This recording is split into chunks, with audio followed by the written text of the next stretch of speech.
यक्षाची मोठी बातमी, पारनेरच्या उमेदवार राणी लंके यांचं औक्षण आता करण्यात आलेलं आहे। राष्ट्रवादी शरद पवार पक्षाच्या त्या उमेदवार आहेत, निवडणुकीच्या रिंगणात आहेत। त्या आता अगदी काही वेळात आपला मतदानाचा हक्क बजावणार आहेत। तर राणी लंके या खासदार निलेश लंके यांच्या पत्नी आहेत। राणी लंके यांच्या उमेदवारीवरून खरं तर मोठा वाद झालेला होता आणि आता राणी लंके या सुद्धा मतदानासाठी निघणार आहेत। त्यांचं औक्षण इथे केलं जात आहे। लोकसभेमध्ये आपण बघितलेलं होतं, निलेश लंके यांचा विजय झाला आणि त्यानंतर राणी लंके यांच्यासाठी ते प्रचाराच्या मैदानात उतरलेले होते आणि आता राणी लंके यांचं औक्षण केलं जातंय। अगदी काही वेळातच त्या आपला मतदानाचा हक्क बजावणार आहेत। पारनेरच्या त्या उमेदवार आहेत, पारनेरमधून त्या निवडणुकीच्या रिंगणात आहेत।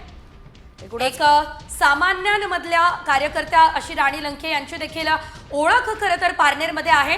त्यामुळे मोठ्या मताधिक्याने मीच निवडून येणार असा विश्वासही गेल्या काही दिवसांपूर्वी त्यांनी व्यक्त केलेला होता आणि आज आता त्यांचं भवितव्य मतपेटीमध्ये कैद होणार आहे। एकूणच आज उमेदवारांचं भवितव्य मतपेटीत कैद होत असताना अनेक घडामोडी घडतात आणि या घडामोडींचे सगळे अपडेट साम टीव्ही तुमच्यापर्यंत पोहोचवणार आहे। सकाळी 6 वाजल्यापासून आपण पाहतोय अनेक घडामोडी आतापर्यंत घडल्या आणि आता उमेदवार आणि अनेक मतदार हे मतदान करण्यासाठी निघालेले आहेत।